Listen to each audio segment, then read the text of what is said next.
Assalamualaikum English learners. How is everything going? Welcome back to my YouTube channel. And today we are going to talk about dangling modifier. Kita mau bahas tentang dangling modifier. Mudah-mudahan membantu buat mereka yang ingin membuat tulisan, membuat paper, skripsi bahasa Inggris, atau sedang akan mengikuti ujian atau tes TOEFL misalnya, dan tes-tes tulis lainnya. With the principle that the more we know the better, let's take a look. Dengan prinsip semakin banyak tahu, semakin baik, kita lihat apa itu dangling modifier. Dangling modifier is a modifier that does not modify a word clearly because of a distance or no logical subject.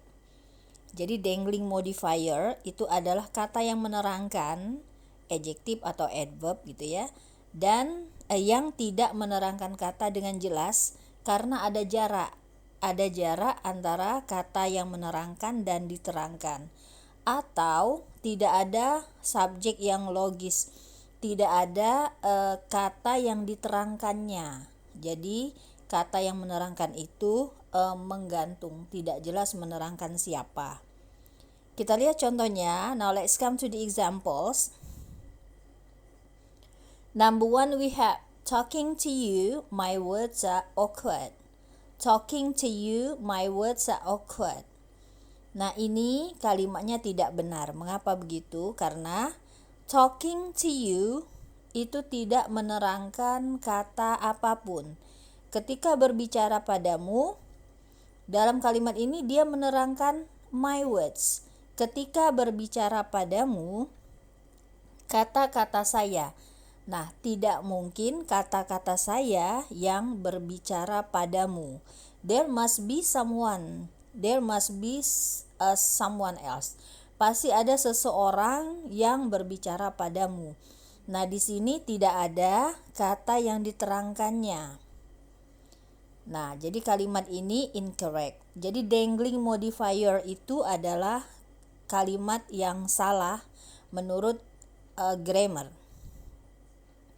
Jadi yang benar, talking to you, I use awkward words. Ketika berbicara padamu, ketika berbicara padamu itu menerangkan saya yang berbicara padamu. Nah, baru sekarang kalimatnya benar. Okay, now let's come to see number 2. Called to the office, his face looked panic.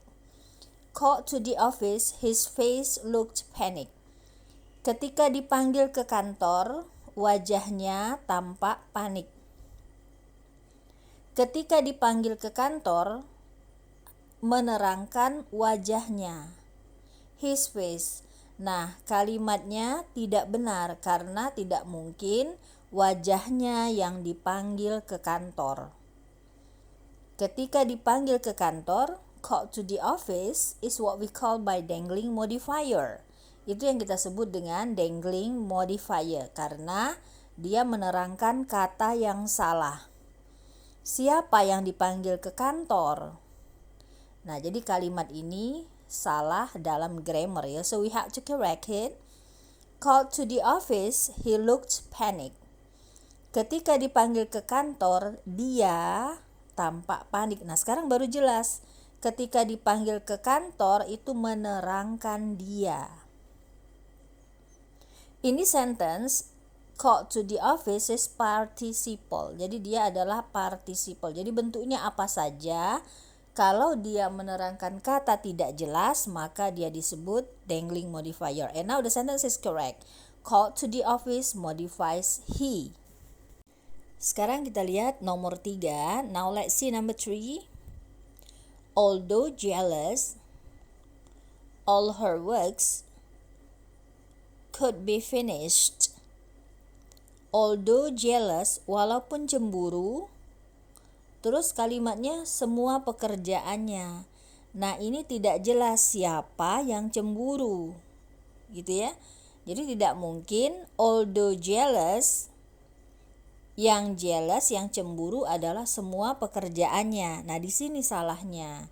Jadi kalimatnya yang benar adalah although jealous, she could finish all her works. Nah, sekarang jelas although jealous mengacu kepada kata she. Berarti yang cemburu adalah dia. Kalimatnya artinya sama, tetapi kalimat yang kedua ini adalah kalimat yang benar karena although jealous mengacu kepada kata she. Next, number 4. Let's see. Before admitting his mistake, the evidence had been hidden by him. Sebelum mengakui kesalahannya, bukti sudah disembunyikan oleh dia. Before admitting his mistake, the evidence had been hidden by him. Nah, di sini before admitting his mistake itu prepositional phrase. Jadi ada preposition plus gerund, tetapi mengacu kepada the evidence. Tidak mungkin bukti yang mengaku kesalahan. Nah, di sini salahnya. Jadi yang benar, before admitting his mistake, he. Sebelum mengakui kesalahannya, dia yang mengakui kesalahan. Nah, sekarang baru kalimatnya benar, ya. So now the sentence is correct according to the grammar. Sebelum mengakui kesalahannya, dia sudah menyembunyikan barang bukti. Sekarang kita lihat cara-cara untuk memperbaiki atau mengoreksi dangling modifier ini di dalam kalimat, karena seperti tadi disebutkan dangling modifier itu adalah kesalahan di dalam grammar. So the ways to correct dangling modifier: number 1, place the modifier immediately after or before the modified. Tempatkan kata yang menerangkan itu tepat setelah atau sebelum kata yang diterangkan. Jadi jangan berjarak jauh.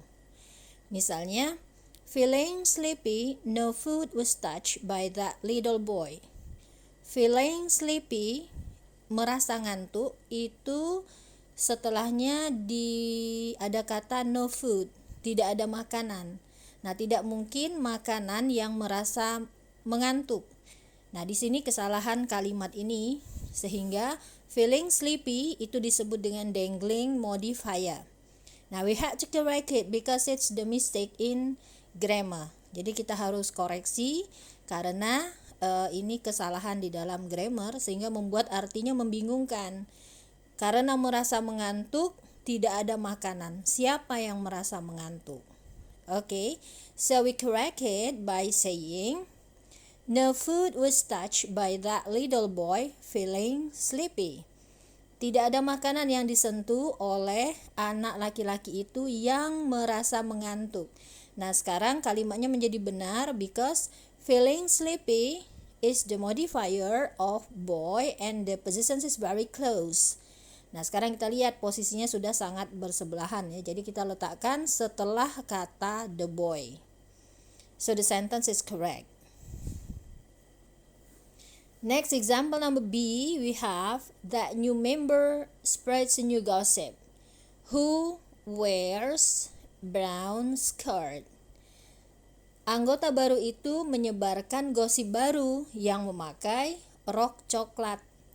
Nah, dari posisi ini kita lihat who wears brown skirt modifies new gossip.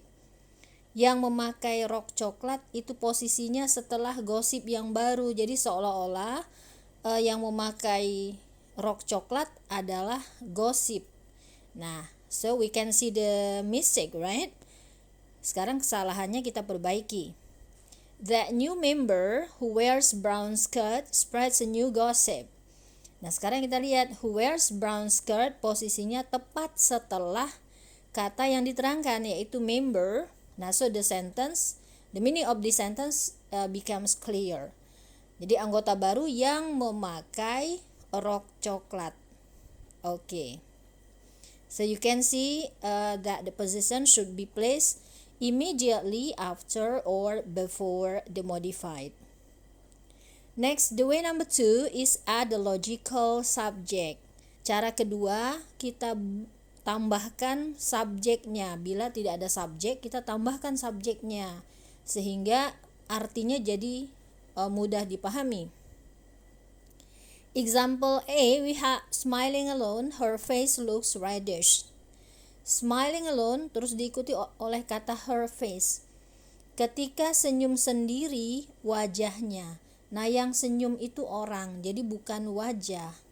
Nah, that's why the smiling alone is called dangling modifier. Jadi dia disebut dangling modifier. Yang benar kita tambahkan she di depannya sebagai pelaku atau orangnya.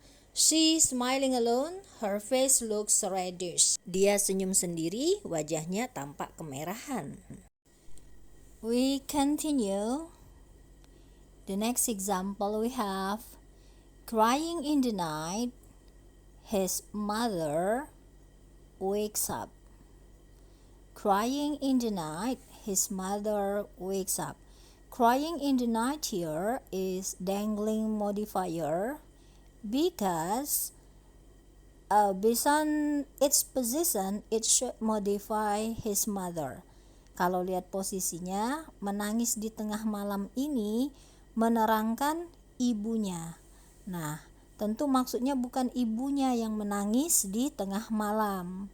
Nah, karena posisinya seperti ini, maka kalimatnya salah karena bisa membingungkan artinya. Kita harus menambahkan subjek siapa yang menangis di tengah malam. So, the sentence should be, the baby crying in the night, his mother wakes up. Kita tinggal tambahkan subjeknya atau pelakunya di depan, the baby, sehingga the baby crying in the night ini menjadi absolute praise. Nanti lihat di video saya yang lain tentang absolute praise. Next, let's see number 3. Cara yang ketiga untuk mengoreksi dangling modifier. It's change the form of the modifier. Ubah bentuk dari modifiernya atau kata yang menerangkan yang salah tadi. Change the form of the modifier. Ubah misalnya dari praise ke clause atau dari clause ke praise. Example number 1 we have standing on the hill, that village could be seen. Standing on the hill, ketika berdiri di atas bukit itu, that village could be seen. Desa itu, nah, siapa yang berdiri di atas bukit itu tidak jelas. Nah, sehingga kalimat ini atau standing on the hill ini disebut dangling modifier. Karena setelahnya itu kata that village. Jadi seolah-olah desa yang berdiri di atas bukit. Tentu maksudnya bukan begitu. Sekarang kita koreksi. Kita ganti standing on hill. Standing on the hill itu bentuknya participle. Participle phrase. So we have to change that into clause. Jadi kita bisa ubah menjadi clause, adverb clause. When I stood on the hill, the village could be seen. Sekarang yang berdiri di atas bukit itu sudah jelas, yaitu saya. When I stood on a hill. Ketika saya berdiri di atas bukit. Nah, sekarang kalimatnya sudah jelas dan benar. Oke. Next, example number B. Despite living in a village, their internet service is excellent. Despite living in a village, walaupun tinggal di desa, layanan internet mereka sangat bagus. Siapa yang tinggal di desa ini tidak jelas. So, there is no logical subject. Tidak ada subjek atau orang yang masuk akal di dalam kalimat ini. Nah, sehingga despite living in the village itu yang kita sebut dengan dangling modifier, and we had to correct it. Jadi harus kita koreksi dengan mengubah. Ini kan bentuknya adalah prepositional phrase.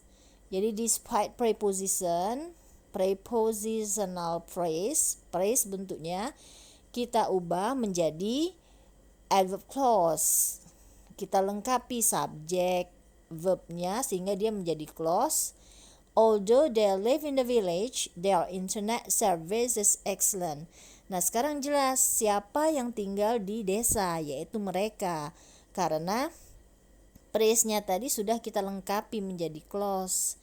Nah, sekarang baru kalimatnya benar. Ya, although they live in the village, itu jelas siapa yang tinggal di desa. Oke. Example number C, let's see. Although having much money, his life is not complete. Although having much money here is what we call by dangling modifier. Why? Jadi dia disebut dangling modifier, walaupun punya banyak uang, hidupnya tidak lengkap. Nah, siapa yang punya banyak uang itu tidak dijelaskan. Dangling modifier di sini bisa kita perbaiki dengan cara mengubah bentuknya. Although having much money itu disebut dengan elliptical adverb clause. Kita ubah bentuknya menjadi adverb clause biasa sehingga kalimatnya menjadi although he has much money. Jadi ada subjek he dan ada verb has. Jadi jelas siapa subjeknya. Now let us see the way number 4. Sekarang kita lihat cara keempat untuk mengkoreksi, untuk memperbaiki dangling modifier tadi. Nah, number 4 we have change the voice.